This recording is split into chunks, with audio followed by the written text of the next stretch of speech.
Next बच्चों हमारे पास है इसमें ammonolysis of alkyl halide.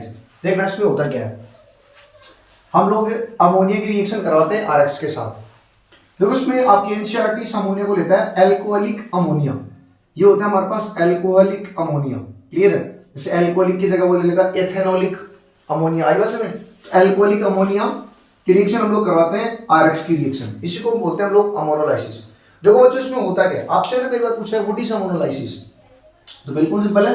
Alkyl halide की रिएक्शन हम लोग एल्कोहलिक अमोनिया के साथ करवाते हैं। कई बार देखो ये एल्कोहलिक नहीं देता है, सीधा वो अमोनिया देता है, लेकिन आपके एनसीईआरटी इसको एल्कोहलिक या इसको इथेनोलिक अमोनिया लिखती है। क्लियर है यहां तक। तो इसमें होता क्या है कि यहां पर ये जो हेलोजन है, इस हेलोजन को इस अमोनिया का NH2 ग्रुप रिप्लेस करता है। ठीक है, एक टाइप की न्यूक्लियोफिलिक सब्स्टिट्यूशन रिएक्शन होती है। देखो इसमें अमोनिया जो है न्यूक्लियोफाइल की तरह काम करता है। क्लियर है, होता क्या इसमें यहां से हेलोजन एटम रिमूव होगा और उसमें जो NH2 ग्रुप है ये जाके इस पे अटैक करेगा, यानी अमोनिया जाके इस पे क्या करेगा, अटैक करेगा। बिल्कुल आप देख सकते हो। तो अमोनोलाइसिस इसकी जो डेफिनेशन है वो आपके एनसीईआरटी में प्रॉपर तरीके से लिखी है, आप वहां से पढ़ सकते हो। ठीक है, व्हाट इज अमोनोलाइसिस। आई बस ये एक टाइप की कौन सी रिएक्शन है, न्यूक्लियोफिलिक सब्स्टिट्यूशन रिएक्शन है। देखना बच्चों क्या होगा इसमें, अमोनिया आरएक्स। देखो यहां पे क्या होगा, सबसे पहले देखो ये जो मेरे पास है हेलोजन यहां से रिमूव होगा। क्लियर है, ये मेरे पास न्यूक्लियोफाइल की तरह काम करेगा, ये जाके क्या करेगा, इस पे अटैक करेगा। जैसे इस पे अटैक करेगा तो बच्चों यहां पर बनेगा NH3 पॉजिटिव। क्लियर है, और ये जो हेलोजन निकला ये X माइनस की फॉर्म में यहां जाके अटैक करेगा, इस तरीके से ऐसे अटैच हो जाएगा। अब आगे क्या होगा, यहां से एक HX का मॉलिक्यूल निकलेगा। जैसे इसमें एक HX का मॉलिक्यूल निकलता है तो यहां से क्या होगा, तो ये बनता RNH2।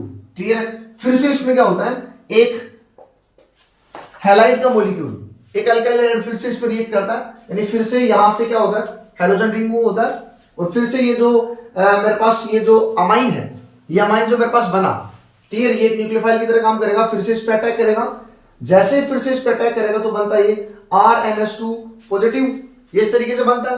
ये आप देख सकते हो, ये मेरे पास बना R और ये बनता है इसमें X माइनस। अब बच्चों यहां वापस क्या होता है, देखो इसमें वापस एक HX का मॉलिक्यूल निकलता है।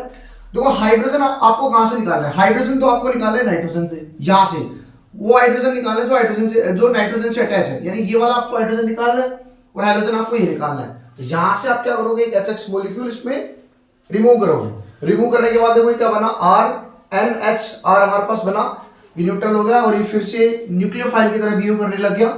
अगर आप इसकी रिएक्शन फिर से एक मॉलिक्यूल RX के साथ कराते हो, देन फिर से वही होगा, वही प्रोसेस इसमें होगा। क्या होता है, देखो ये यहां से निकलेगा और वापस ये जाके इस पे अटैक करेगा। जैसे इस पे अटैक करेगा देखो हमारे पास क्या बनता है, RNR, इस तरीके से बनेगा। देखो ये N इस तरीके से बना, ये पॉजिटिव और ये इस तरीके से हमारे पास बनता है। फिर से बच्चों इसमें एक HX का मॉलिक्यूल वापस निकलता है, देन हमारे पास जो है R, ये इस तरीके से बनेगा। अब बच्चों देखो इसमें होता क्या है, यहां से एक HX मॉलिक्यूल निकलने के बाद हमारे पास ये बनता है इस तरीके से। क्लियर है, वही करना है, हाइड्रोजन यहां से ये वाला रिमूव होगा, X यहां से रिमूव होगा तो रिमूव हो गया हमारे पास HX, तो ये बना। अब ये फिर से न्यूक्लियोफाइल की तरह बिहेव कर सकता है।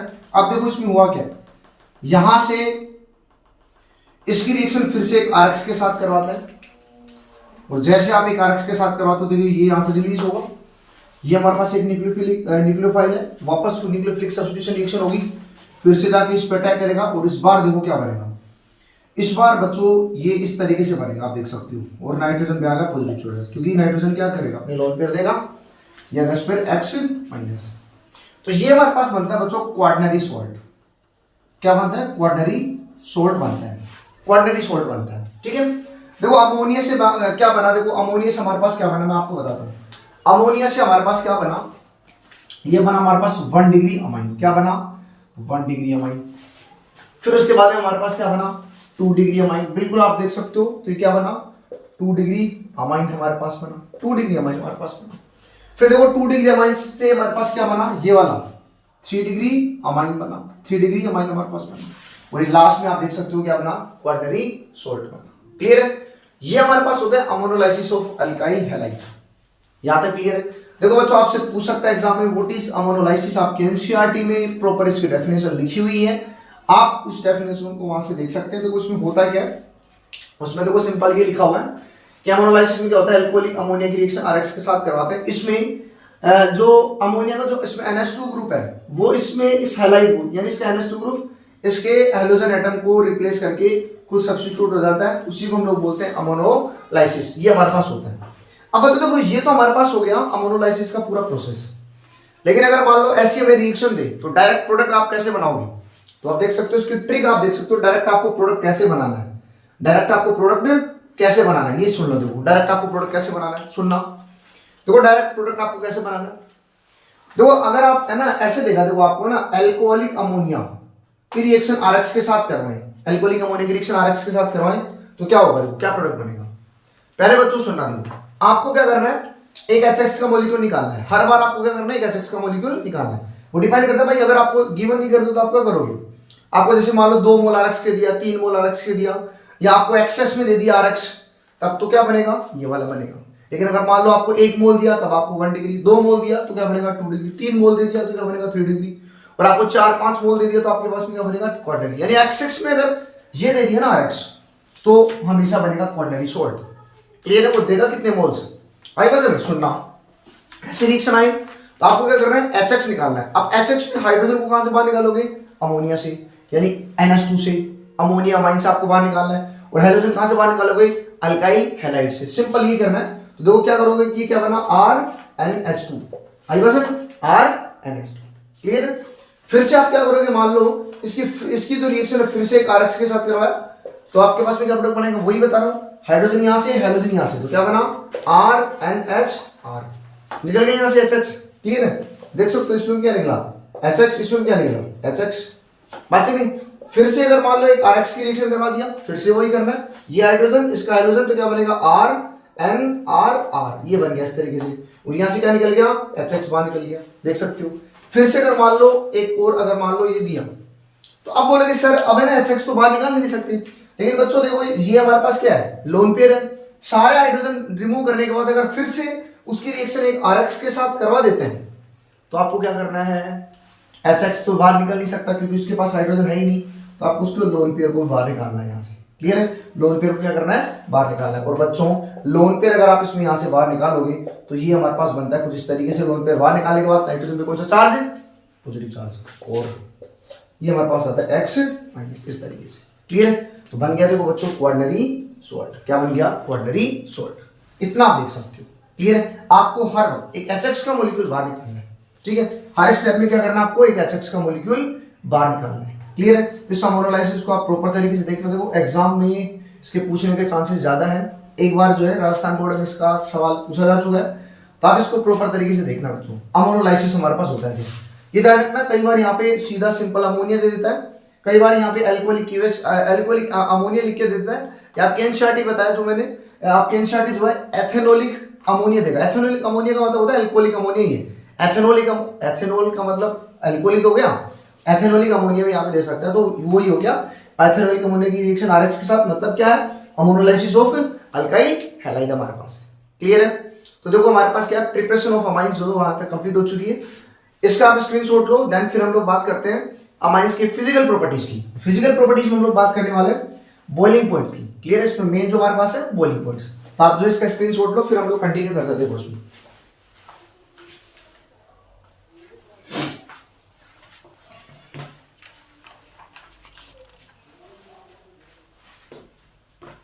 देखो बच्चों, इसमें नेक्स्ट हम लोग करते हैं physical properties of mind. Physical properties of mind,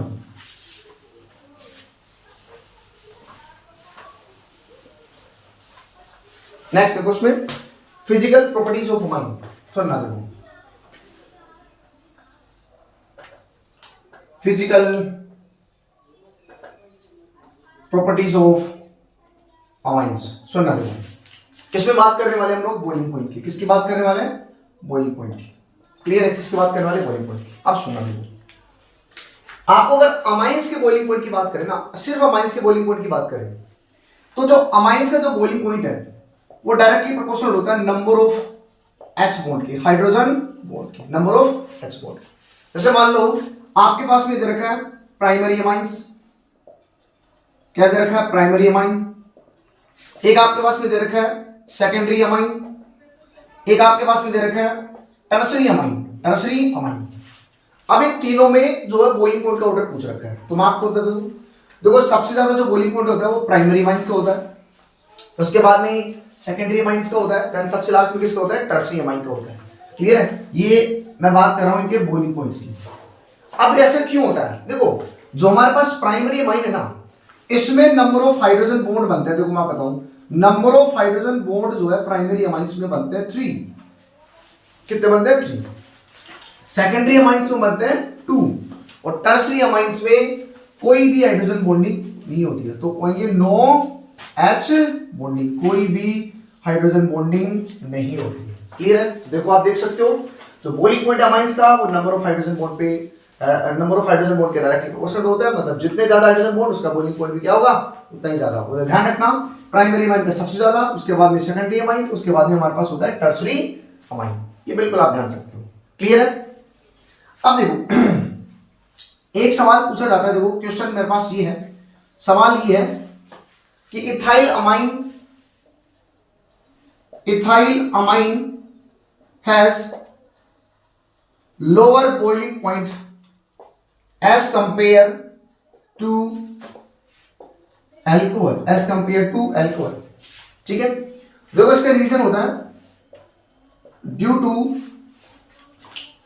देखो बिल्कुल जैसे अगर बात करूं, जैसे मेरे पास है इथाइल अमाइन, ये मेरे पास हो गया बच्चों, इथाइल अमाइन की बात कर रहे हैं C2H5NH2, ये मेरे पास इथाइल अमाइन, और ये मेरे पास है एल्कोहल। ऐसा देखो इस तरीके से, ऐसा इसलिए होता है क्योंकि इसमें क्या होता है, देखो दोनों में हाइड्रोजन बॉन्डिंग होती है भाई, इसमें भी हाइड्रोजन बॉन्डिंग होगी, इसमें भी हाइड्रोजन बॉन्डिंग होगी, लेकिन बच्चों इसमें है ना स्ट्रॉन्ग हाइड्रोजन बॉन्डिंग होती है। क्या होती है, स्ट्रॉन्ग हाइड्रोजन बॉन्डिंग होती है, स्ट्रॉन्ग हाइड्रोजन बॉन्डिंग होती है। क्लियर है, इसके देखो दोनों में हाइड्रोजन बॉन्डिंग होगी, लेकिन इन दोनों इसके कंपैरिजन में एल्कोहल जो है, एल्कोहल के अंदर जो है वो स्ट्रॉन्ग हाइड्रोजन बॉन्डिंग होती है। क्यों, क्योंकि इसमें जो हाइड्रोजन बॉन्डिंग होती है ना, वो होती है ऑक्सीजन मोर इलेक्ट्रोनेगेटिविटी एटम के बीच में। अब सुनना, देखो ये आप देख सकते हो, इसमें जो हाइड्रोजन बॉन्डिंग होगी वो इस तरीके से होती है, ऐसे इस तरीके से होती है। अब देखो हाइड्रोजन बॉन्ड बन रहा है मोर इलेक्ट्रोनेगेटिविटी एटम ऑक्सीजन, ठीक है। अब देखो उसमें भी ऐसे ही होगा, लेकिन यहां पर जो ऑक्सीजन है इसकी इलेक्ट्रोनेगेटिविटी नाइट्रोजन से ज्यादा है, इसकी ऑक्सीजन की इलेक्ट्रोनेगेटिविटी नाइट्रोजन से ज्यादा है, ठीक है। इसलिए जो हाइड्रोजन बॉन्ड है, जो अल्कोहल का जो हाइड्रोजन बॉन्ड है वो ज्यादा स्ट्रॉन्ग बनता है। मैं आपको बता दूं, अगर हाइड्रोजन बॉन्डिंग है ना मोर इलेक्ट्रोनेगेटिविटी के बीच में बन रही है तो स्ट्रॉन्ग हाइड्रोजन बॉन्ड बनेगा। क्लियर है, और अगर लेस इलेक्ट्रोनेगेटिविटी एटम्स के बीच में बन रही है तो क्या होगा, हमारे पास जो होगा वो वीकर हाइड्रोजन बॉन्ड बनेगा। क्लियर है, तो ध्यान रखना इस चीज का। देखो इसमें भी हाइड्रोजन बॉन्डिंग होगी, इसमें भी हाइड्रोजन बॉन्डिंग होगी, लेकिन उसका हाइड्रोजन बॉन्ड स्ट्रॉन्ग होता है। क्यों, क्योंकि आप देख सकते हो इसमें ऑक्सीजन की ईएन इस नाइट्रोजन से ज्यादा होती है। यहां तक क्लियर है, तो ये सवाल जो है पूछा है, तो यह ध्यान होना चाहिए आपको, पूरा क्लियर है यहां तक। अब बच्चों देखो एक चीज ना आपको हमेशा दिमाग में रखना है, हमेशा दिमाग में रखना है, देखो बॉइलिंग पॉइंट आपको अगर है ना, अगर सेम मोलिक्यूलर वेट देकर बॉइलिंग पॉइंट पूछे तो अब आपको ऑर्डर कैसे करना है, तब आपको ऑर्डर जो है सबसे ज्यादा हमारे पास होता है एसिड का, कार्बोक्सिलिक एसिड का सबसे ज्यादा बॉइलिंग पॉइंट होता है। क्लियर है, कार्बोक्सिलिक एसिड का सबसे ज्यादा बॉइलिंग पॉइंट होता है। उसके बाद में हम आपको बताता हूं, देखो अगर सेम है ना, इसका कार्बोक्सिलिक एसिड का सबसे ज्यादा बॉइलिंग पॉइंट होगा, मैं आपसे बताता हूं, देखो कार्बोक्सिलिक एसिड क्या होता है, कार्बोक्सिलिक एसिड का बॉइलिंग पॉइंट सबसे ज्यादा, कार्बोक्सिलिक एसिड का बॉइलिंग पॉइंट सबसे ज्यादा। उसके बाद में आपको याद रखना है एल्कोहल का, किसका याद रखना बच्चों, एल्कोहल का बिल्कुल आपको याद रखना है। एल्कोहल के बाद में आपको ध्यान रखना, देखो एल्कोहल आ गया हमारे पास, देख सकते हो है ना एल्कोहल। देन उसके बाद में देखो आपको किसका ध्यान रखना है, एल्कोहल के बाद में, बिल्कुल सिंपल है बच्चों, एल्कोहल के बाद में आपको देखो ध्यान रखना है, एल्कोहल के बाद में आपको नेक्स्ट इसमें देखो हमारे पास होता है कार्बोक्सिलिक एसिड, एल्कोहल। इसके बाद में बच्चों हमें याद रखना है इसमें अमाइन। क्लियर है, अमाइन के बाद में आ गया हमारे पास एल्डिहाइड, कीटोन, एथर, और एथर के बाद में हमारे पास आता है एल्केन। ये देख सकते हो, इस तरीके से आपको याद रखना है इसमें बॉइलिंग पॉइंट का ऑर्डर। क्लियर है, ऐसे आपको पूछ सकते हैं, तो ध्यान रखना बच्चों, अगर अमाइन से पूछे तो आप देखना 1 डिग्री अमाइन का, उसके बाद 2 डिग्री अमाइन, देन उसके बाद 3 डिग्री अमाइन यानी टर्सरी अमाइन, ये जो है आपको इस तरीके से पूछ सकता है। तो ये जो है फिजिकल प्रॉपर्टीज आपको इस तरीके से पूछ सकता है, आपको आना चाहिए। प्रॉपर तरीके से जो है आपको इनकी फिजिकल प्रॉपर्टीज क्या है, आनी चाहिए बच्चों। क्लियर है? यहां तक जो है आप इसका स्क्रीनशॉट लो, आप जो है इसका स्क्रीनशॉट लो, देखो यहां तक।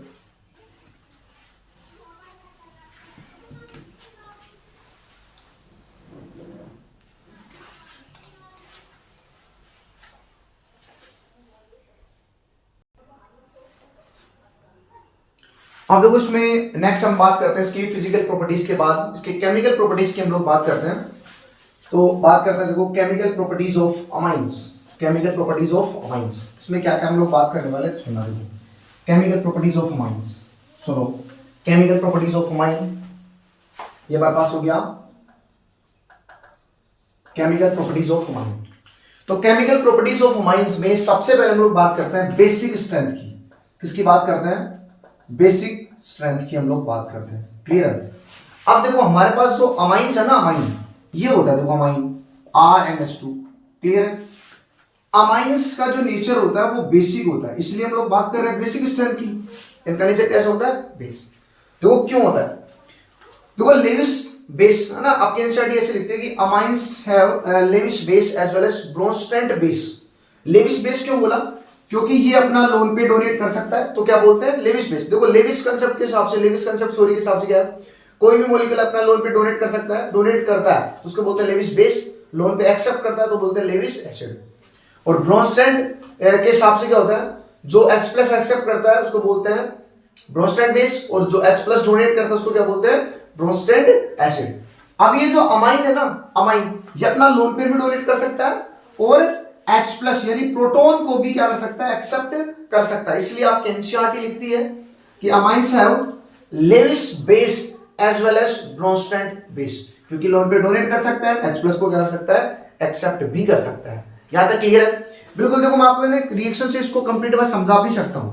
आई वैसे में रिएक्शन को क्या कर रहा है, मैं इसमें आपको समझा भी सकता हूं, ये ध्यान रखना इसमें। देखो बात करते हैं, देखो सबसे पहले मैं बात करूं, देखो ये किस तरीके से हो रहा है। देखो RnH2, देखो ये इसके पास है लोन पेयर, इसके पास क्या है? Lone pair. अब सुनना देखो, बोरोन देखो ये मेरे पास इस तरीके से है, ये हो गया और ये इस तरीके से हो गया, और ये इसके पास में होता है vacant p orbital, vacant p orbital. अब देखो ये अपने लोन पेयर इसको डोनेट कर सकता है, ये देखो लोन पेयर डोनेट कर रहा है, तो इसको मैं क्या बोल रहा हूं? माइंस को देखो मैंने क्या बोल दिया? इसको लेविस बेस बोल दिया। अब देख सकते हो क्या बोला? Lewis base.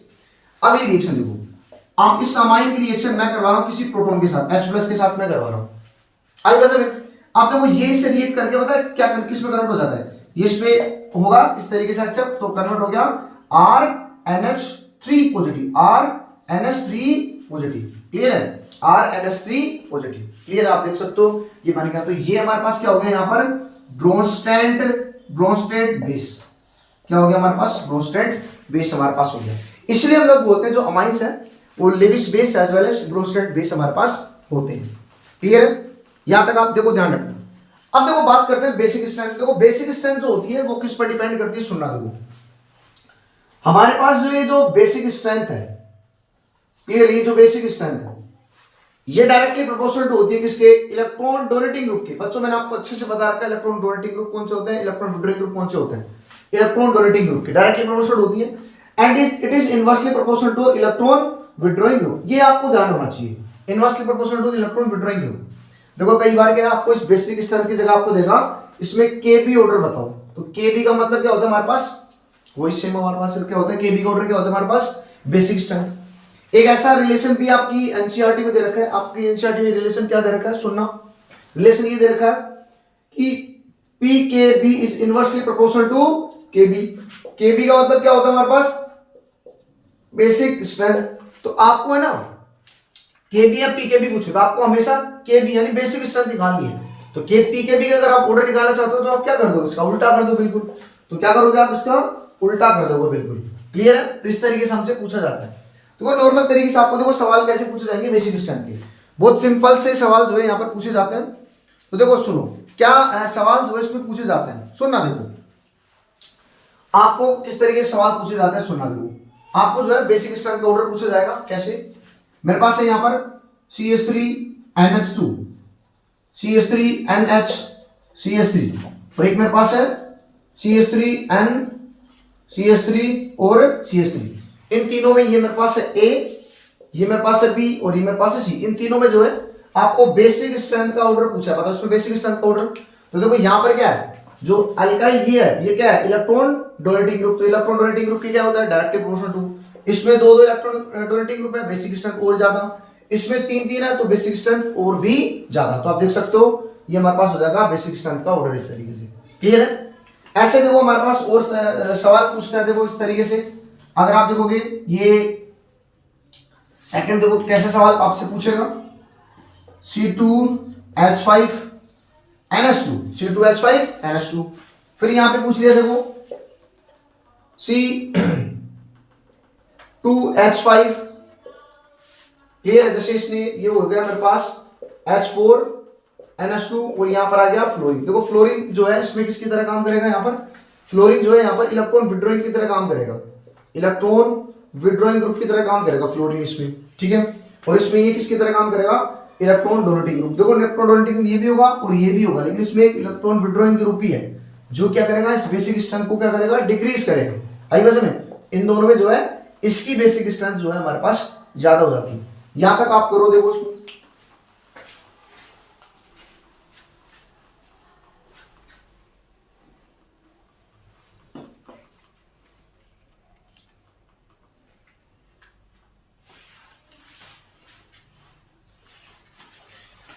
अब बच्चों देखो इसमें आपको है ना एक क्वेश्चन ये पूछा जाता है, एलिफेटिक अमाइन हैव लेस या aliphatic amine have more basic. Clear है? Aliphatic amine have, aliphatic amine have more basic then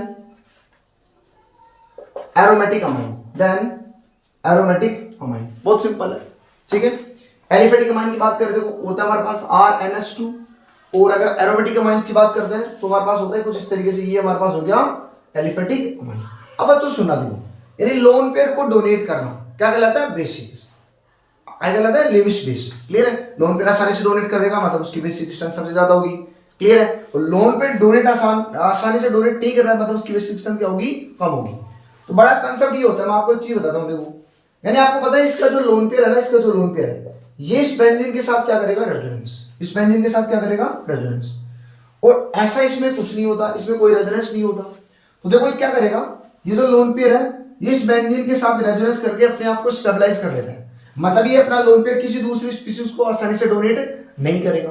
और आपको पता है ये हमारे पास है एनिलीन, और इस एनिलीन के कितने रेजोनेटिंग स्ट्रक्चर बनते हैं, 5 रेजोनेटिंग स्ट्रक्चर हमारे पास बनेंगे। बिल्कुल आप जो इसके रेजोनेटिंग स्ट्रक्चर बना के देख भी सकते हो।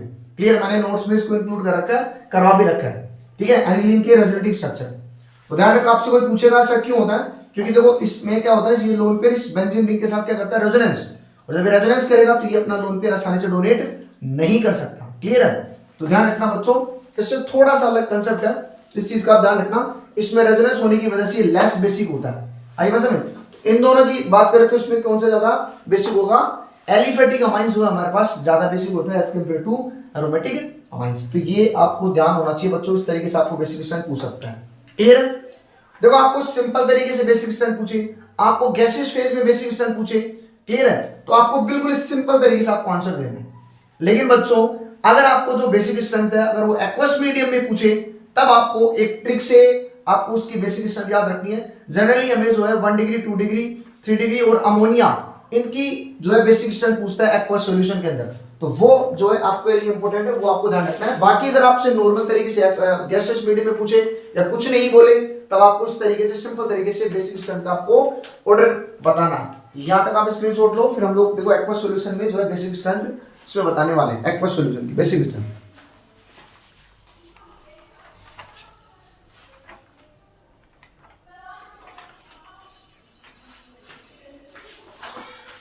देखो अब देखते हैं एक्वस सॉल्यूशन में बेसिक स्ट्रेंथ जो है हम लोग देखते हैं। देखो इसमें एक्वस सॉल्यूशन में बेसिक स्ट्रेंथ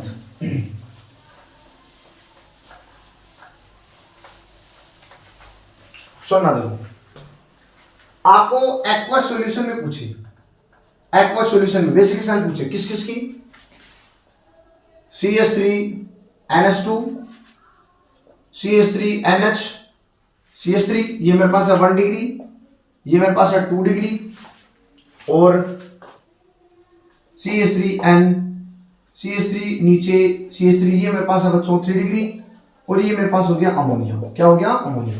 मतलब 0 डिग्री आप मान सकते हो। क्या मान सकते हो? 0 डिग्री आप इसको मान सकते हो। ठीक है, फर्स्ट तो मेरे पास ये हो गया। सेकंड आप ध्यान रखना, C2H5NH2 ये मेरे पास हो गया 1 डिग्री, C2H5NH, C2H5 ये मेरे पास हो गया 2 डिग्री, C2H5N, C2H5, C2H5 ये मेरे पास हो गया 3 डिग्री, और अमोनिया मेरे पास क्या हो गया? ये हो गया मेरे पास 0 डिग्री। ये पास क्या हो गया मेरे पास? 0 डिग्री। क्लियर? आप सुनना देखो, इसके लिए आपको नंबर याद रखना है 2130। इसके लिए याद रखना है, ये आपको नंबर याद रखना है बच्चों। क्लियर है?